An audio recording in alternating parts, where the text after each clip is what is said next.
Boker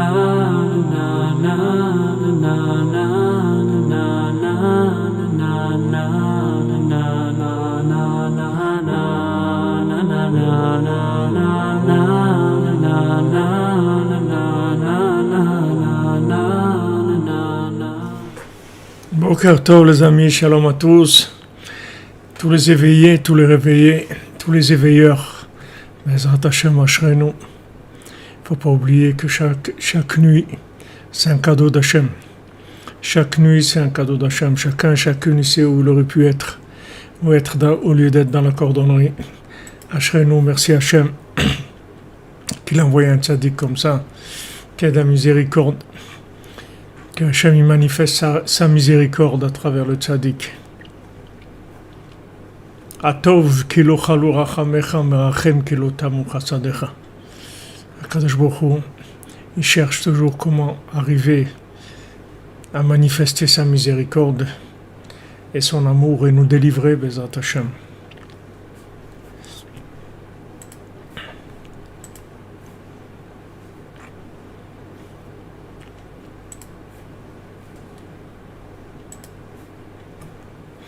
Raphaël, Refoua Shlema pour Raphaël Abraham Chaim Ben Sarah.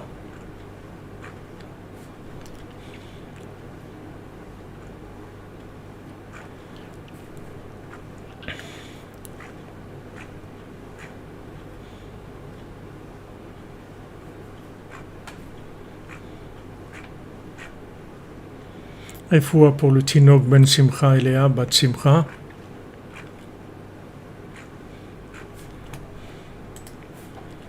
C'est une dame qui doit se faire opérer demain.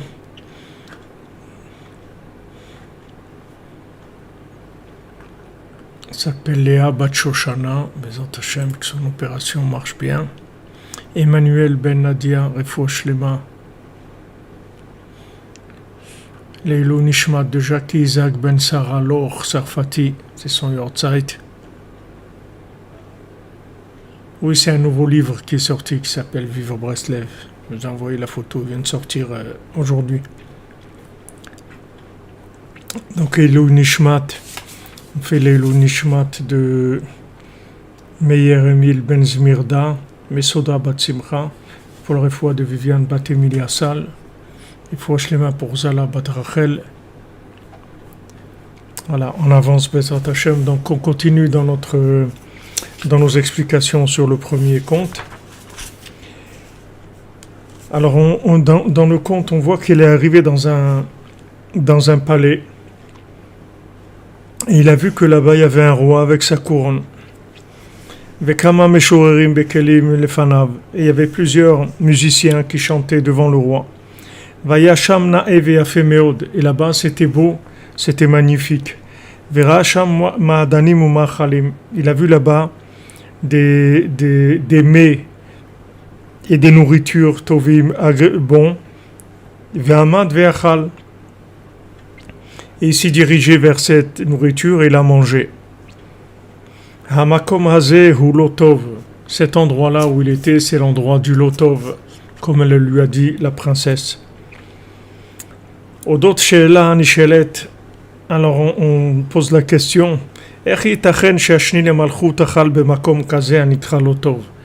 Comment le second du roi, il a mangé dans un endroit comme ça, qui s'appelle Lotov.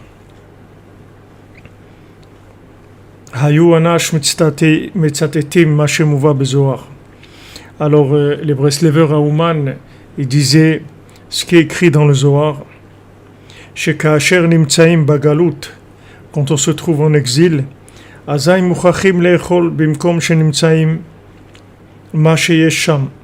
doit manger dans l'endroit où on se trouve. On doit manger ce qu'il y a là-bas. Bien sûr, on parle de ce qui est permis, ce qui nous est permis de manger. On doit manger ce qu'il y a dans cet endroit-là. Alors, de façon générale, il y a beaucoup de fois dans le Sipurim Asiyot, dans les contes, vous allez voir des détails qui vont vous gêner un peu dans l'explication logique. Mais on ne peut pas poser de questions dans le Sipurim Asiyot. Ki efshar lehavin besechel hapashut et sod hamasiyot al kol pratehem. Parce qu'avec un cerveau humain, on ne peut pas comprendre le secret qu'il y a dans les contes, dans tous les détails. C'est-à-dire, on ne peut pas rentrer dans le détail des contes. C'est-à-dire, vouloir avoir une explication logique du conte lui-même dans son déroulement. Comment ça se fait qu'elle se trouve chez le Lotov, que lui va chez le Lotov, que là-bas il voit que tout est magnifique. Et là, Nishmat de Chana Bat Flecha. Il faut Shlema pour Chaim Ben Sarah. Pour tous les malades, Bezat Hashem. Emmanuel Ben Nadia, il faut Shlema. Vous comprenez, c'est-à-dire on peut pas dire maintenant on peut pas poser des questions sur la manifestation logique du conte. Il faut savoir toujours que les contes, on peut pas vraiment avoir l'explication et que tout ce qu'on va pouvoir déduire dans les contes, c'est uniquement des rémazim, c'est-à-dire on va tirer des allusions. C'est-à-dire les contes, si vous voulez, dans leurs racines, ils sont là où ils sont, et ils nous envoient de la lumière de là où ils sont. C'est comme si vous donnez un exemple à quelqu'un, et maintenant ce que vous avez à prendre de l'exemple il ne peut pas correspondre 100% à ce que vous voulez lui dire. Il va y avoir des choses dans l'exemple qui ne vont pas coller avec ce que vous voulez lui dire. Alors maintenant, dans les messages qu'on reçoit, il y a des choses autour qui vont pas être explicables de façon logique. Comment il était chez le Lotov et il a vu du bon manger, il a été mangé, etc. Alors les Breslever Ouman, ils expliquaient que voilà, en fait,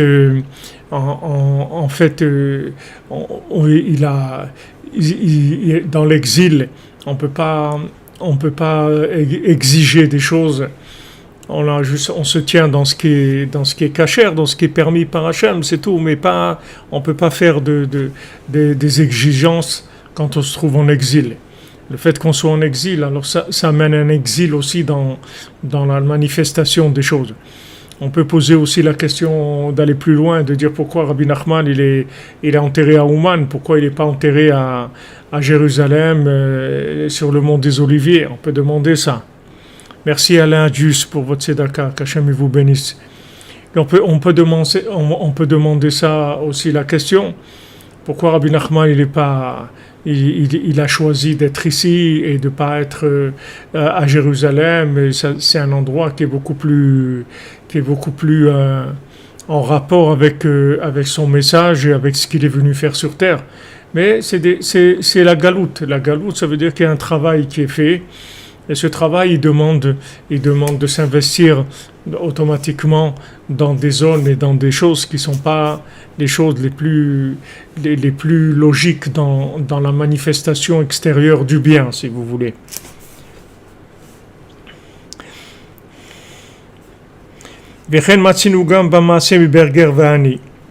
On a trouvé aussi dans l'histoire du marchand et du pauvre.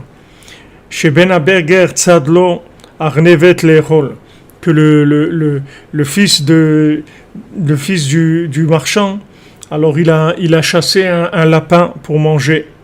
Chez Bepshutam Em Dvarim Bilti Musagim, c'est-à-dire que maintenant comment il va manger du lapin? Pour un juif, il n'a pas le droit de manger du lapin. Alors comment c'est possible? On peut pas expliquer les choses de donner des explications qui sont dans la logique. Merci Yitzhak Ben Fega, Ezrat Hashem, pour la fin de l'exil, la émona totale. Bezrat Hashem, revenir en Eretz Israël avec le chant de Rabbeinu, Bezrat Hashem. Que des bonnes nouvelles pour toi et ta famille, Bezrat Hashem. Hashem te bénisse. Donc il y a toujours des notions qui restent toujours en contradiction avec de la réalité simple, si vous voulez. את התמיהם המבואר בזוהר ששאלו לרשב"י כיצד ייתכן שברגלי הכיסא ישנן צורות של נשר ואריה שהם ממיני החיות הטמאות. Aussi on peut amener la question qu'ils ont posée à Rabbi Shimon Bar Yochai dans le Zohar. Ils ont dit comment c'est possible que maintenant dans les pieds du trône d'Hachem, il y a des apparences, des formes de l'aigle et du lion qui sont des animaux sauvages, qui sont impurs, c'est-à-dire que ce pas des animaux qu'on a le droit de manger. C'est sûr que ça ne parle pas de choses logiques, on ne va pas comprendre logiquement les choses.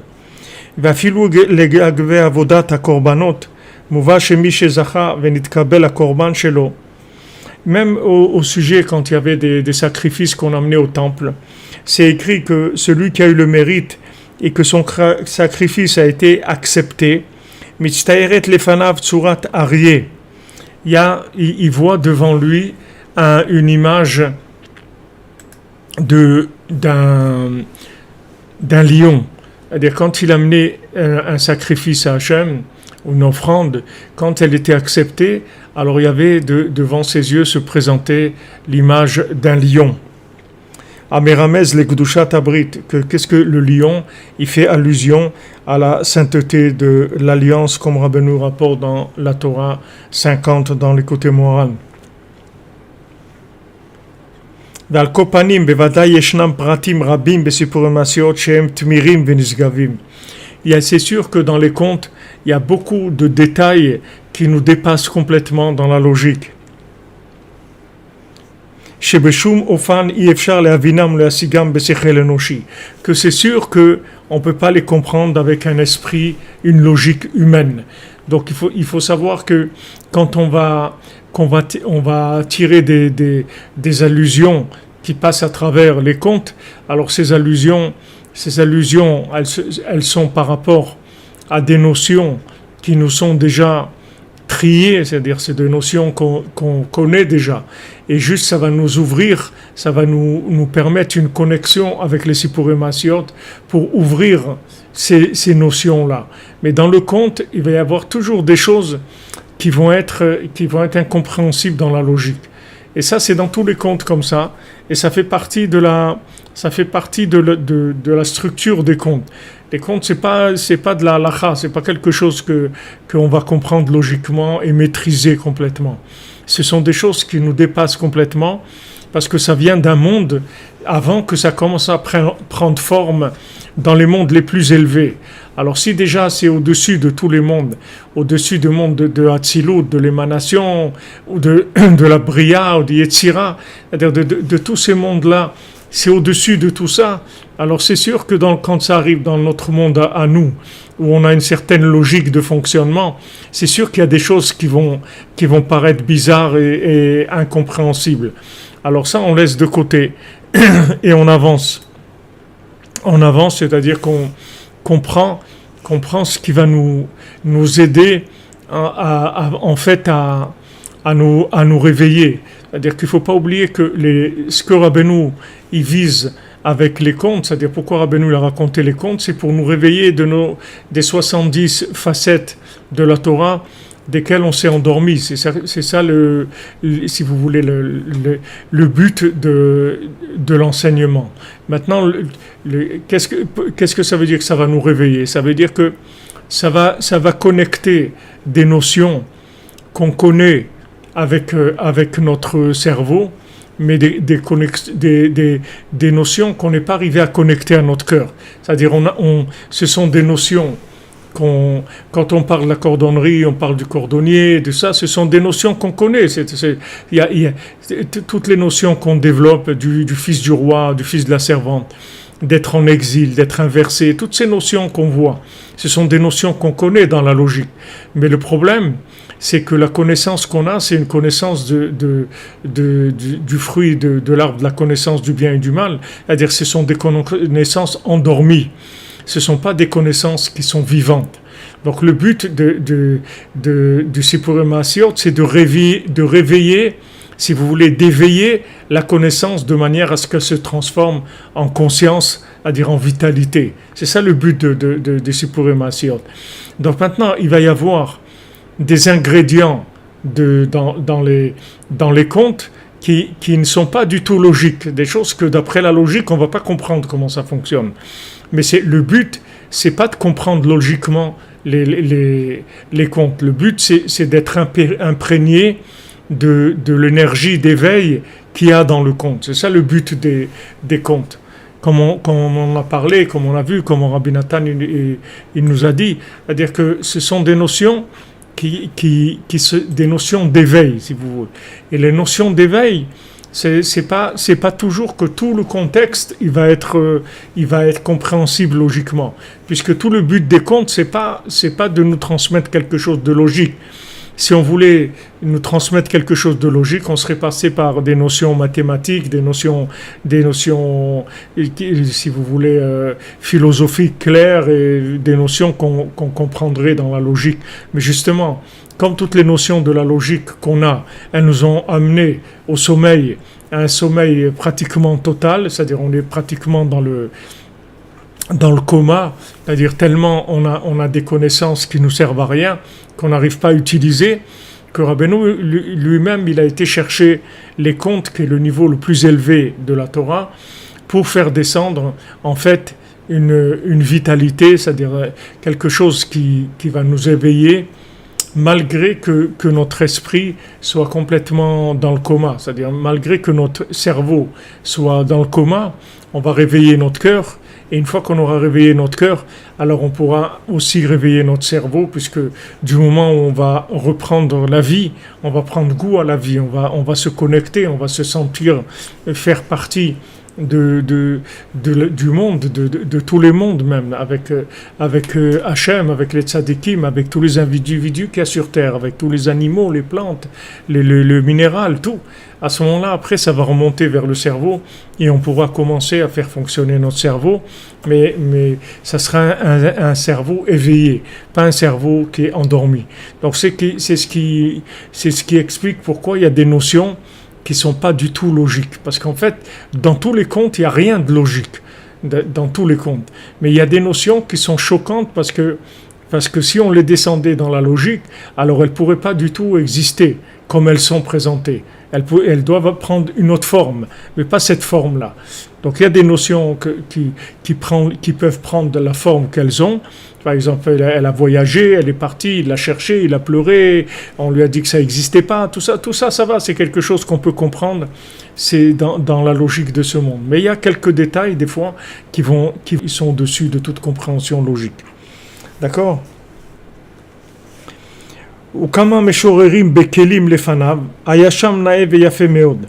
il y avait des musiciens, des chanteurs devant le roi, et c'était très beau. Et il a vu là-bas des bons mets, des choses agréables à manger. Rabbeinu marbel et taher et tiofia paltin vatanogim svivo. Rabbeinu, il multiplie la description de la beauté de ce palais et des plaisirs qu'il y a autour. Et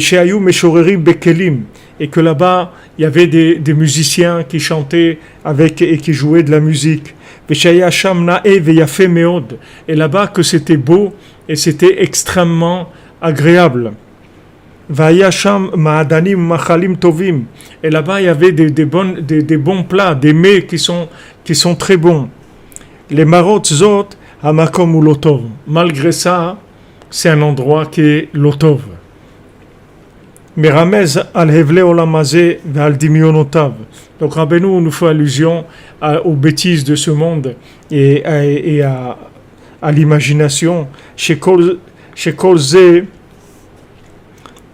kach notzetz, que tout ça qui brille tellement, be'etzem hu lotov, ça brille beaucoup, mais c'est lotov. Donc Rabbeinu il nous fait passer une notion à travers la façon dont tu présentes le conte, où il nous dit voilà, il était là-bas, c'était super, il y avait de la musique, super ambiance, super nourriture, un buffet extraordinaire, des musiciens extraordinaires, une atmosphère super et tout. Et après il conclut, c'est l'otov, c'est-à-dire c'est le choc, c'est-à-dire c'est le paradoxe. C'est-à-dire, d'un coup il y a le paradoxe qui arrive, c'est le choc, d'accord? Alors Rabbeinu, qu'est-ce qu'il nous fait rentrer là-dedans? Il nous fait rentrer la conscience que en fait, qu'on se base pas sur les apparences qu'on voit, que à chaque fois on prie et on ait du recul par rapport aux choses. Et ça, dans tout ce qu'on voit dans notre vie, que ce soit quand on va acheter quelque chose, qu'on va habiter quelque part, quand on va se marier même, quand on va aller inscrire nos enfants dans des écoles ou faire tout ce qu'on va faire dans notre vie, malgré que maintenant notre esprit, il voit que c'est bien, ça a l'air beau, ça a l'air agréable et tout, il y a toujours une précaution à prendre de connexion avec Hachem, parce qu'on peut se trouver dans le lotov, et dans l'apparence, la chose, elle a l'air extraordinaire. Mais c'est lotov. Donc Rabbeinu, il nous fait passer cette notion, cette conscience, de faire attention, que même si les apparences ont l'air vraiment idéales, et très très bien, très agréables et tout, il faut savoir que l'agréable et la vérité, c'est pas automatiquement des copains. Ils sont pas automatiquement mariés ensemble. Ils sont pas mariés ensemble. Il y a des choses qui sont pas, qui apparemment elles sont pas terribles, et des fois elles sont pas très agréables, mais elles sont émettent la mytho, elles sont extraordinaires. Et le contraire aussi. Et il y a des fois où il y a les deux aussi. Il n'y a pas que ça ou ça. C'est pas toujours à l'envers. C'est pas toujours paradoxal. Il y a des fois où on peut joindre l'utile à l'agréable. Ça peut être aussi agréable et aussi beau et aussi vrai. Mais il y a des fois où ça peut être agréable et beau et c'est faux. Et il y a des fois où ça a l'air désagréable et pas terrible, et pourtant c'est vrai. Donc Rabbeinu, il fait rentrer cette conscience-là à travers le conte. Et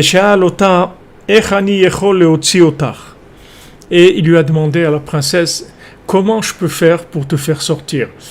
Donc on est dans le conte maintenant. Lui, il a vu que le roi avait beaucoup de peine.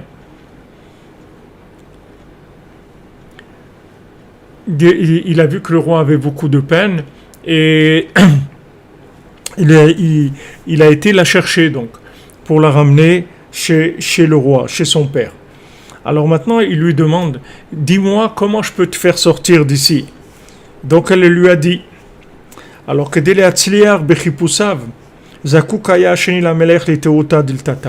pour pouvoir réussir dans sa recherche, le second du roi, il avait besoin d'un éveil d'en bas. Il avait besoin d'un éveil d'en bas. Que lui-même il se réveille et qu'il lui demande, c'est-à-dire qu'il demande à la Shrina, Kaviechol, il demande à la Shrina, il lui dit, comment je peux t'aider, comment je peux te faire sortir, dis-moi comment je peux te faire sortir. Dis-moi s'il te plaît comment je peux te faire sortir.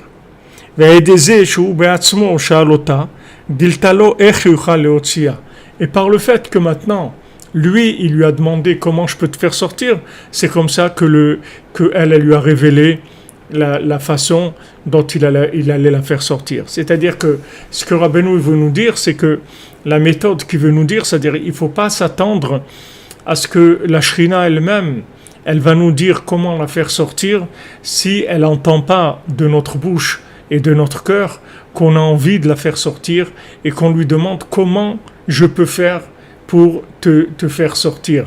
C'est-à-dire tant qu'on n'annonce pas la couleur, quand on ne dit pas dis-moi comment je peux te faire sortir, qu'est-ce que je peux faire de bien, qu'est-ce que je peux faire Hachem pour te faire plaisir, qu'est-ce que je peux faire pour aider la progression de l'humanité. Voilà, à mon niveau, dis-moi qu'est-ce que je peux faire. Alors cette demande-là, elle est extrêmement importante parce que ça s'appelle un éveil d'en bas. C'est-à-dire que maintenant, quand je fais appel à Hachem pour lui demander de m'indiquer qu'est-ce qu'il attend de moi, qu'est-ce que je peux faire pour faire avancer les choses, alors Hachem il va m'indiquer qu'est-ce que je peux faire. Mais c'est important qu'il y ait un éveil d'en bas. Sinon, elle lui aurait rien dit du tout. Il serait venu, il l'a vu, il dit je te connais, ok, très bien. au revoir, et puis c'est tout. Il y aurait rien eu il serait rien passé de spécial. Mais le fait que maintenant, il lui a posé la question, il lui a dit, dis-moi s'il te plaît, comment je peux te faire sortir d'ici? Alors il lui a dit, voilà, tu vas faire ça, tu vas aller, tu vas te languir pendant 1 an, etc. Et le dernier jour, tu vas jeûner. Alors voilà, mais on est nous aussi à la veille de Tisha B'Av, on va jeûner, on va faire chacun ce qu'il peut, les gens qui ont la force de jeûner.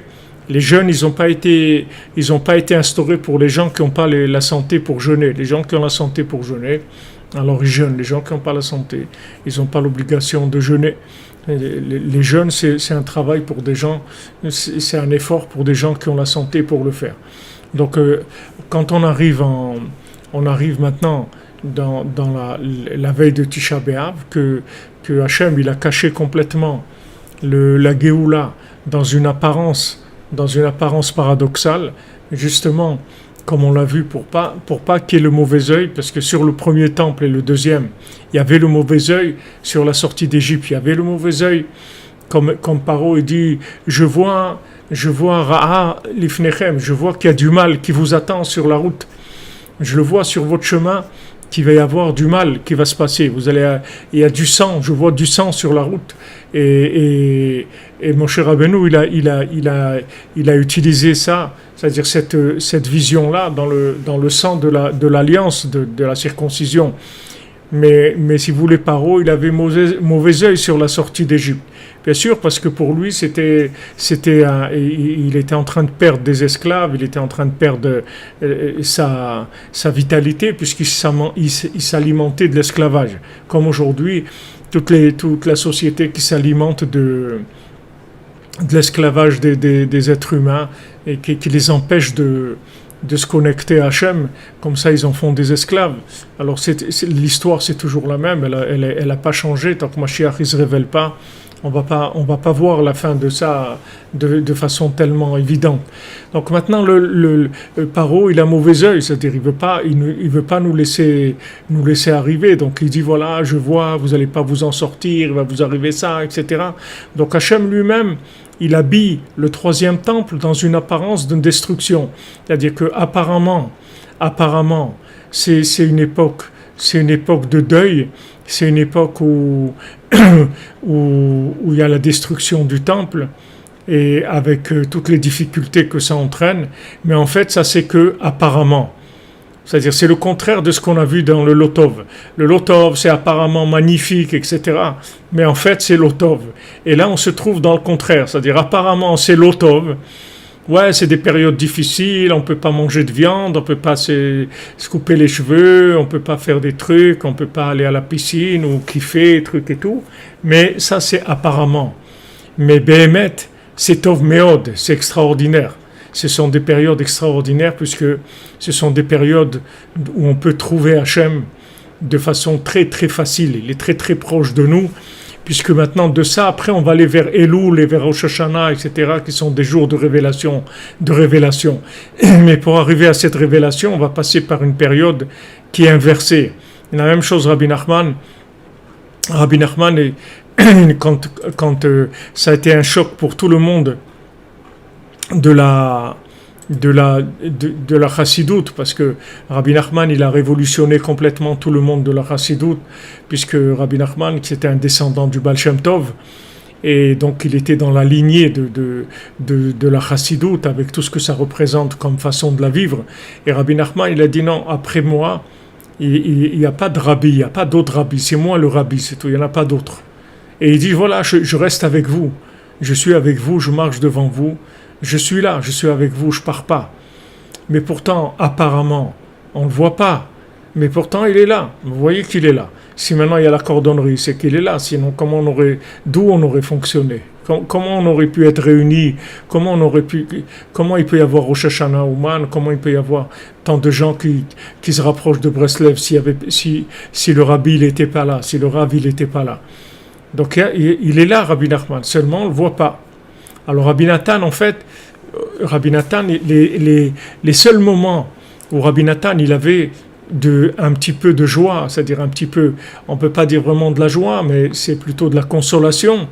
c'était à Chatzot, quand il faisait le Tikkun Chatzot, la prière de minuit, et le soir de Tisha B'Av aussi. Le soir de Tisha B'Av, Rabbi Nathan, il s'enfermait toute la nuit de Tisha B'Av, et toute la journée, Rabbi Nathan, il était enfermé dans une pièce, et Rabbi Nathan, il pleurait, jusqu'à qu'il voyait Rabbeinu, jusqu'à que Rabbi Nachman, il se révèle à lui.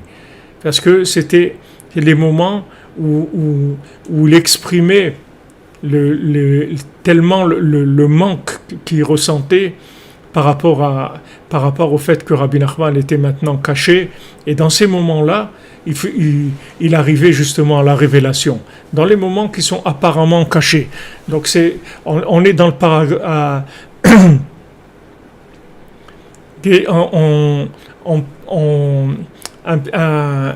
Apparemment, c'est paradoxal, parce que c'est une période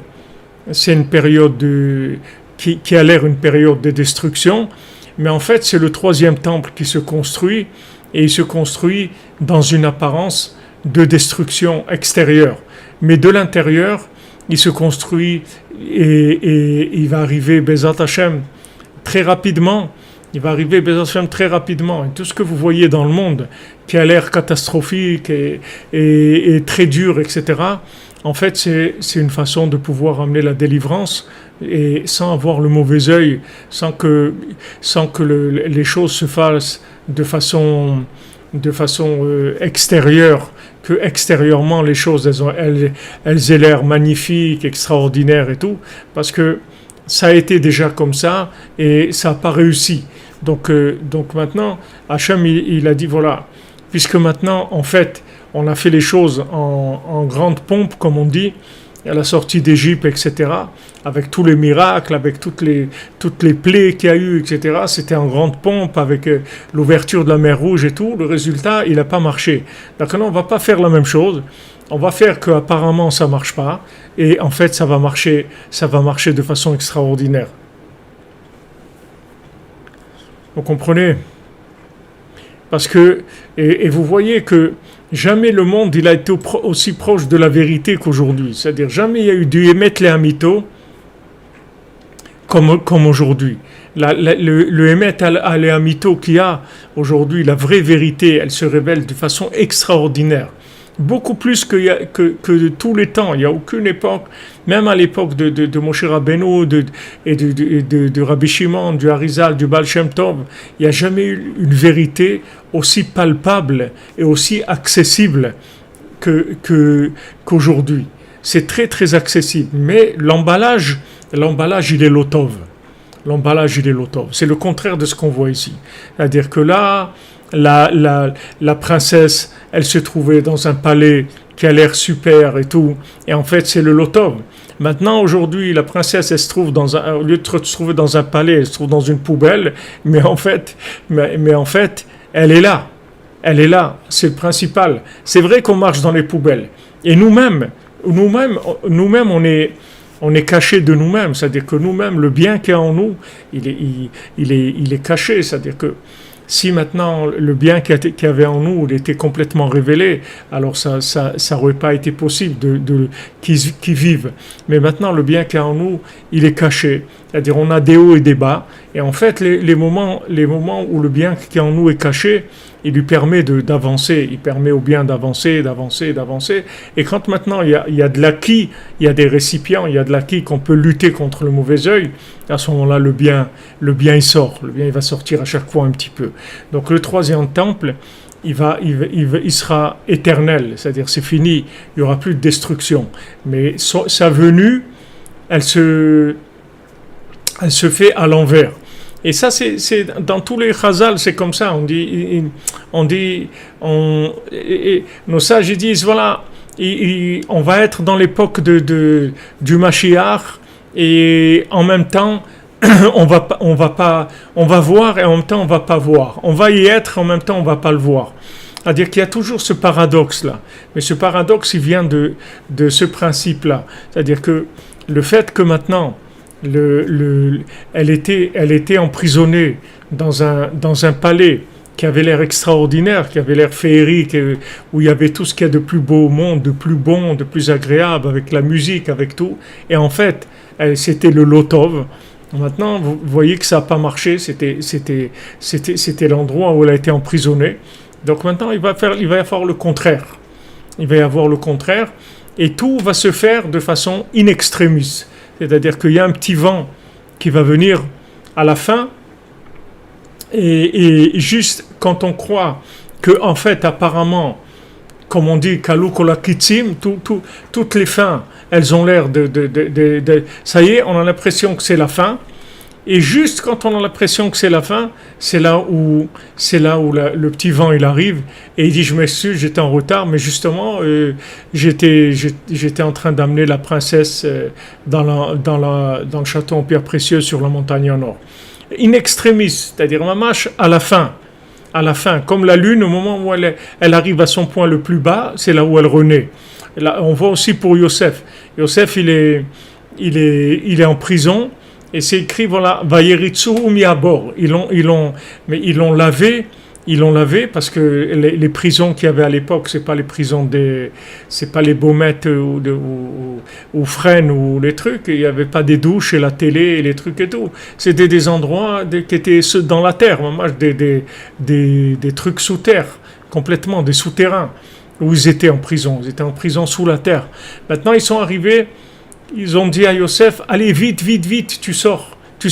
Alors nos sages disent, Vayerutsu, c'est-à-dire ça veut dire qu'ils l'ont lavé et tout pour le présenter à Paro, mais ça veut dire aussi qu'il fallait faire vite, très vite. Pourquoi ?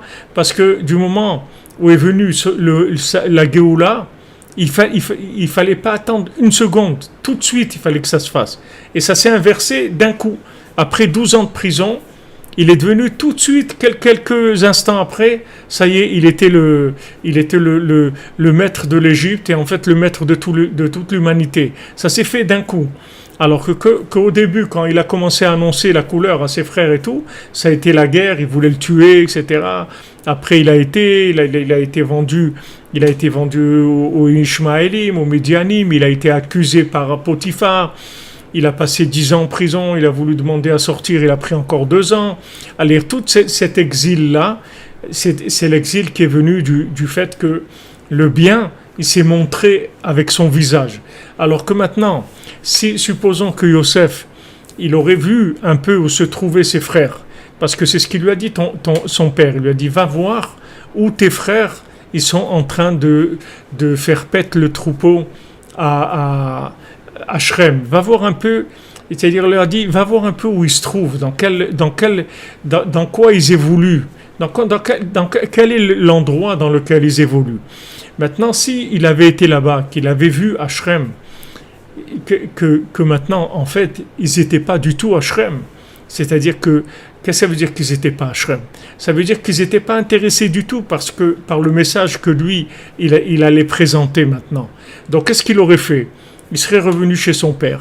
Et peut-être qu'il aurait pris la décision d'aller tout seul en Égypte directement. De dire, bon, je vois que ici, il n'y a personne il y a personne qui veut m'écouter. Je vais aller en Égypte, c'est tout. Il aurait été en Égypte. Il serait arrivé, on suppose, maintenant, il serait arrivé là où il serait arrivé. Il aurait préparé la sortie d'Égypte, et tout, mais sans passer par toutes ces choses-là, sans passer par toute cette souffrance, avec les conséquences que ça a eu. Puisque tout ce qu'on lit à Tisha B'Av, les Asara Regem Malchut, on lit tous les tzadikim, les 10 tzadikim qui ont été comme Rabbi Akiva, qu'on l'a tué de façon tellement atroce, tous ceux qu'on a tués là-bas, qu'on a brûlés dans les Sefer Torah, etc., des atrocités terribles. Et toutes ces atrocités, elles viennent de la vente de Yosef, parce qu'ils ont voulu tuer Yosef. Si vous voulez, le fait que quand maintenant Rabbi Ishmael Cohen Gadol il est monté en haut et il a dit avant maintenant d'accepter tous ces décrets terribles que de la façon dont ils ont voulu tuer tous ces tzadikim, qu'ils ont tué tous ces tzadikim là. Je vais aller voir dans le ciel si maintenant c'est quelque chose qu'en haut on est d'accord avec cette chose-là. Donc il est monté Rabbi Ishmael Cohen Gadol et ils lui ont dit c'est comme ça qu'Hachem il a décidé, c'est la réparation de la vente de Yosef. Regardez ce que ça a coûté comme souffrance, des tzadikim comme ça, des tzadikim nouraïm, des tzadikim d'un niveau incroyable, qui sont morts dans des atrocités pareilles. Pourquoi? Parce qu'ils ont vendu Yosef. C'est la vente de Yosef. Pourquoi ils ont vendu Yosef? Pourquoi il y a eu tout ça? Parce qu'en fait, il leur a proposé la vérité alors qu'ils ne pouvaient pas l'acheter. Ils n'étaient pas au niveau de pouvoir acheter la vérité. Donc, ça a entraîné toute cette souffrance, tous ces problèmes. Ça n'a pas entraîné la destruction totale, Baruch Hashem, parce que l'intention, c'est-à-dire qu'ils étaient quand même, c'était quand même pas de leur faute totalement, puisque ils n'ont pas cherché. Ils n'ont pas cherché le tzaddik, ils n'ont pas cherché Yosef. Eux, ils pensaient qu'ils étaient bien comme ils étaient. Ils ne savaient pas qu'ils avaient besoin de Yosef. Mais Yosef, lui, savait qu'ils avaient besoin de lui. Mais eux, ils ne le savaient pas. Donc maintenant, ça a entraîné ces réactions-là. Alors que s'il avait attendu, c'est-à-dire il serait parti en Égypte, il aurait été reconnu par Paro, ça aurait changé complètement la donne. Mais en fait, vous voyez qu'il n'y avait que lui, puisque même Moshe Rabbeinu, quand ils sont sortis, et Moshe Rabbeinu, il a été chercher le cercueil de Yosef, parce que sans les ossements de Yosef, il ne sortait pas. Il n'y avait pas de sortie. Merci Jérémy Berdigo, le cordonnier à Shreno, que Hachem vous bénisse. Il ne serait pas sorti. C'est-à-dire que tout ce qu'il y a eu, vous voyez, tout ce qu'il y a eu en Égypte, avec les 210 ans d'esclavage, toutes les souffrances et tout, en fin de compte, comment ils sortent? Avec les ossements de Yosef. Alors, comme Rav Ben Nachman dit, en fin de compte, comment on va sortir? Avec les ossements de Rabbi Nachman qui sont à Ouman, c'est-à-dire avec le fait que les gens ils vont venir prier à Ouman. Maintenant, il y a peu de gens qui viennent par rapport à l'humanité. Qu'est-ce qu'il y a? Quelques centaines de milliers de gens qui sont venus. Ok, mais sachez que la recherche, elle va augmenter. Il va y avoir une frustration tellement grande dans le monde que les gens ils vont chercher jusqu'à qu'ils vont trouver les ossements de Yosef, jusqu'à qu'ils vont trouver le point de connexion, avec l'infini, mais des niveaux les plus bas. Il y a 2 points de connexion dans le monde, il y a Ouman et Jérusalem. C'est les 2 points de connexion dans le monde. Seulement le point de connexion de Jérusalem, il est pour des gens qui sont déjà plus avancés. C'est-à-dire ce sont des gens qui sont déjà au niveau d'élèves. C'est-à-dire que ce sont des gens qui se sont inscrits, qui sont rentrés, qui ont compris la vérité, etc. et qui veulent développer. Donc maintenant, Eretz Israël, ça représente l'élève, ça représente Rabbi Nathan. Eretz Israël, c'est féminin, ça représente Rabbi Nathan. Tandis que Ouman, c'est masculin. Ouman, c'est masculin, c'est la vérité dans sa plus grande profondeur qui est. Donc ça vient d'endroits extrêmement profonds et qui sont cachés par les plus grandes poubelles du monde. Il y a les 2. Merci Alex Delarve, Ben Saïd. Hachem vous bénit, Bezat Hachem, béni par l'ordre de la cordonnerie, par Abeno Kadosh, Fox River, Hachem vous bénisse, David Serrero. Que des bonnes nouvelles, merci mon ami. Qu'Hachem vous bénisse à tous, qu'on ait tous le mérite de voir la reconstruction du 3e temple par la main d'Hachem. Qu'on voit la reconstruction du 3e temple par la main d'Hachem. Donc vous avez 2 pôles de recherche. Il y a le pôle de recherche pour les gens qui sont mamash irrécupérables dans aucun système possible. C'est-à-dire qu'ils ne sont même pas capables de vivre en Israël. C'est-à-dire parce qu'en Israël, ça demande déjà, il faut s'asseoir sur les bancs d'école, il faut écouter un petit peu, il faut avoir envie un peu de se bouger. Mais à Ouman, ça va chercher beaucoup plus loin. Donc il y a ces 2 pôles-là qui sont les 2 pôles d'attraction vers la vérité. Mais la Géoula Haona viendra par Ouman, c'est-à-dire vous verrez que les gens ils viendront à Ouman par millions, les gens ils viendront à Ouman. Ça va venir comment? Parce que ils vont tous arriver à dire, ils vont dire comment je peux te faire sortir, comment je peux faire sortir comment je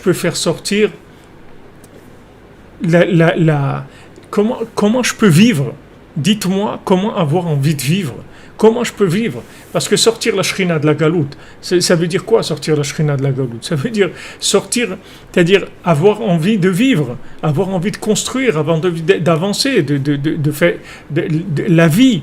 Comme ils ont dit en Amérique, ils ont fait des statistiques. Ils ont dit que pendant toute cette période-là de ce virus-là, les suicides, ils ont augmenté de 600%. 600% les suicides. C'est-à-dire que, ça y est, les gens c'est-à-dire il y a des gens, ils n'en peuvent plus de vivre des choses comme ça. C'est trop difficile pour eux. Et maintenant, tous les gouvernements, tous appuient sur cette chose-là pour montrer que soi-disant, c'est l'apocalypse, c'est la fin, il n'y a plus rien, et trucs, etc. Il n'y a pas de vaccin, il n'y a pas de soins, avec tout ce qui se raconte dans le monde. Et les gens qui sont un peu faibles, c'est-à-dire au niveau de croyance en eux, c'est-à-dire qu'ils n'ont pas confiance en eux, ils ont l'impression qu'il n'y a plus de solution, la vie. Ils ont l'impression qu'il n'y a plus de solution. Ces gens-là, c'est eux les clients de Ouman. C'est les premiers clients de Ouman. C'est ces gens-là qu'il faut emmener à Ouman, parce que quand ils vont venir à Ouman, ils vont reprendre tout de suite confiance en eux. Tout de suite, ils vont prendre confiance en eux, ils vont avoir envie de vivre, de faire des choses, de construire. Ils vont avoir mettre la consolation. C'est pour ça que Rabbeinu s'appelle Nachman. C'est-à-dire que Rabbeinu, il amène la consolation. Amen. Merci Sabgina, qu'Hachem vous bénisse. Ça amène toutes les brachot, Bezrat Hashem.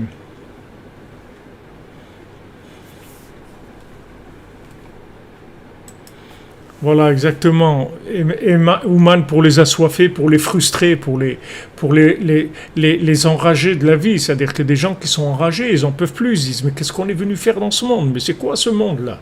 Mais c'est quoi ce monde? C'est pas possible que ce soit un monde de souffrance, tellement d'incompréhension, de haine, de trucs, de manque de communication. Mais c'est horrible.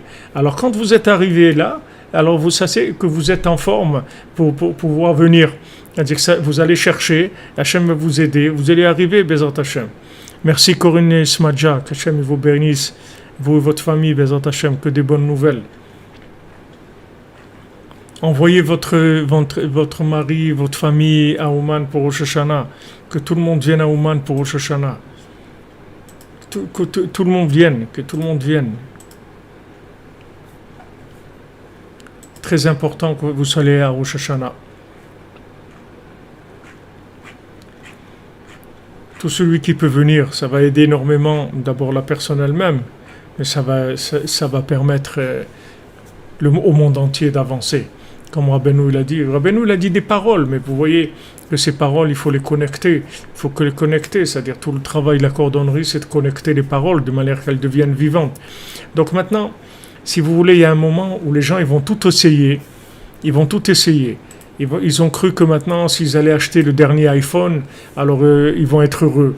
S'ils allaient passer un week-end à Miami, ils vont être heureux. Et en fait, ils se rendent compte que petit à petit que c'est pas ça le bonheur. Non seulement c'est pas ça le bonheur, mais c'est qu'ils sont encore plus énervés qu'avant. Donc ils n'ont rien gagné avec tout ça. Donc tout le monde va comprendre que la seule chose qui va sauver le monde, c'est Hachem, de venir vers Dieu, c'est tout. Et de prier, c'est tout. Il n'y a rien d'autre. Ma maison, c'est une maison de prière pour tous les peuples. Une fois que quelqu'un il va comprendre qu'en fait, il est dans ce monde pour parler avec Dieu, pour s'adresser à Dieu, et tout ce qu'il a besoin, il s'adresse à son Créateur, alors il va commencer à vivre. Mais pour ce déclic-là, il faut quelqu'un qui nous sorte du désespoir, de l'obscurité, de la frustration et des nerfs, de la rage. Parce qu'il y a une grande rage, les gens ils sont enragés contre la vie. Donc tout l'union du tzaddik, c'est qu'il amène la consolation par la connexion. Le fait qu'il nous connecte, c'est ça qui nous console. Merci Jean-Maxime Moshe Zerbib, qu'Hachem te bénisse mon ami. Voilà. Il est où le bonheur? Et voilà, le bonheur, il est dans ton cœur, le bonheur. Le bonheur, il est dans ton cœur. Seulement, ton cœur, il a jamais pu s'exprimer. Donc, t'as pas l'impression que tu peux être heureux. Mais bon, Hachem, il a créé le monde pour que les gens soient heureux. Voilà, on va avoir de la simcha, on va être bien.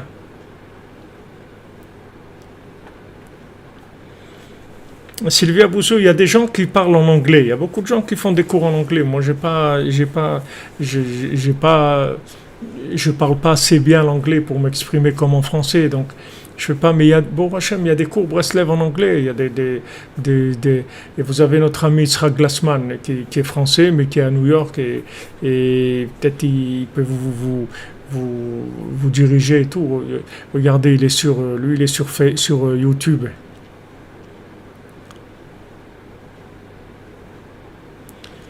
Et ouais, le parc Sofia, c'est extraordinaire.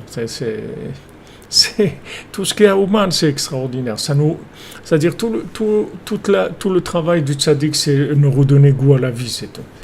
Une fois qu'il nous a redonné un goût à la vie, il nous a donné un coup de manivelle pour faire démarrer le moteur, il nous a reconnecté avec notre âme. Mais vraiment, c'est-à-dire parce que même quand des gens ils ont vu la vérité dans la Torah, ils sont rapprochés de la Torah et tout, mais ils n'ont jamais trouvé leur place à eux dans la Torah. Donc c'est comme s'ils étaient à côté, c'est encore pire même. Parce que c'est la double rage. Parce que celui qui n'a pas trouvé, il est un peu enragé. Mais celui qui croit qu'il a trouvé, alors il est encore plus enragé quand il voit qu'il n'a rien trouvé du tout en fait. Merci d'année à Paris. Merci que Bezat Hashem le Mishkan, on avance avec toute l'équipe de cordonniers à Shrenou. À Shrenou, Bémet, il y a tellement de bonne volonté, de dévouement, c'est extraordinaire, vraiment à Shrenou. Donc, si vous voulez, c'est vrai qu'il y a des fois, des gens, ils ont cru, ils y ont cru, ils ont vu la Torah, ils disent on va étudier, on va faire ça, et ça va aller, mais ils voient que ça va pas. Ça fait des années, il a la Torah, il fait les mitzvot et tout, mais ça va pas, ça marche pas. Il y a quelque chose qui marche pas, et il n'est pas heureux. Il n'est pas heureux, c'est normal, il n'y a pas de connexion. Il n'y a pas de connexion. C'est-à-dire, il ne trouve pas sa connexion à lui. Il faut trouver sa propre connexion. Le travail du tzaddik, c'est ça. Mais ça va chercher dans les profondeurs. C'est-à-dire, ça va chercher dans de très grandes profondeurs. Ce n'est pas comme Eretz Israël. Eretz Israël, c'est déjà du développement. C'est pas le point de contact. Le point de contact entre l'âme, c'est-à-dire faire sortir l'âme du néant et la connecter avec si vous voulez, toutes les âmes qui se trouvent incluses dans le tzaddik. C'est-à-dire là, le tzaddik, il connecte l'âme. En Eretz Israël, c'est déjà développement. C'est-à-dire il faut avoir une certaine force et on développe. Et là-bas, il y a tout le développement, tout ce qu'il faut pour développer, c'est extraordinaire. Mais avant de pouvoir développer, il faut qu'il y ait le contact qui se fasse. Donc tout le principe, si vous voulez, des Sipurim Maasiyot, c'est ça, c'est que Rabbeinu il descend vers nous avec des notions qui sont des notions très profondes, qui sont habillées dans des contes, de manière à pouvoir nous réveiller sans que la rage qu'on nous a mis, elle puisse réagir et faire du mal.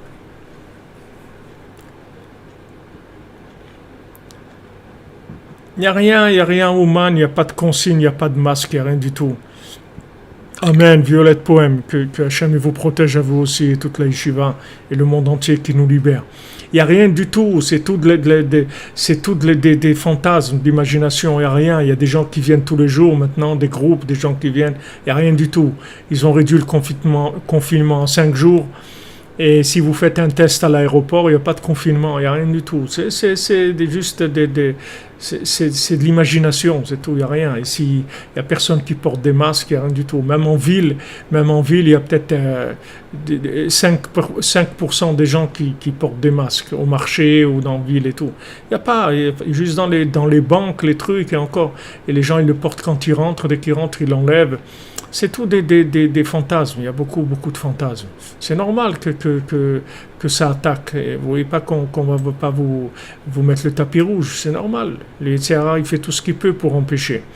Mais si vous voulez, tant qu'on n'a pas trouvé notre point de contact avec la vérité personnelle, on ne peut pas se sentir heureux.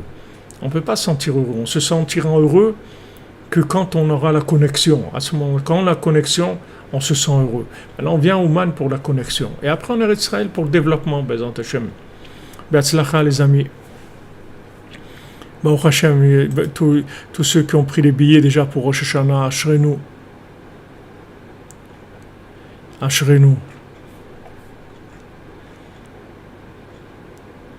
Regardez pas ce qui circule sur WhatsApp. Et Mademoiselle Rouf, moi je suis ici, je suis à Ouman. Je vous dis ce qui se passe ici. Merci Christophe Daher, que des bonnes nouvelles. Qu'Hachem vous bénisse à vous aussi et toute la cordonnerie, le monde entier. du monde entier, Bezat Hashem, que Behemet, Rabbi Nachman, il révèle, que ses enseignements ils soient révélés de manière à aider les gens à se connecter, Bezat Hashem, dans la facilité. Alors, Bezat Hashem, on se retrouve tout à l'heure à 15h pour le cours de la Torah 55, et on avance vers Tisha B'Av, et on espère que Tisha B'Av, ça sera pas Tisha B'Av, ça va être un jour de fête, Bezat Hashem. Et Shinyan Shinitaper Hakol Letova, Rabbi nous le dit, il y a un sujet où tout se retourne en bien. Merci Alex Delard Ben Saïd, qu'Hachem vous bénisse. Je vous envoie toutes les bénédictions du Tzaddik.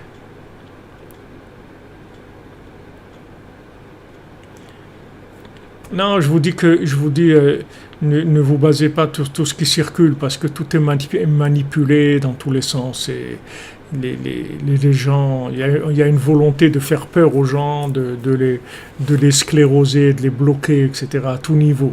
Bloquer le cerveau, le cœur, le corps, le porte-monnaie, tout. Bezat Hashem, on va s'en sortir. Rabbi nous l'a dit, tout ça va se retourner en bien, Bezat Hashem. Merci d'être là, les amis. Merci pour votre présence, l'assiduité, pour l'amitié, la bonne entente. Ashrenu, votre soutien aussi financier, tous ceux qui nous aident. Hashem vous bénisse, Bezat Hashem. Alors on se retrouve tout à l'heure. Bezat Hashem.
Nachamu ami, Yoimar Eloike.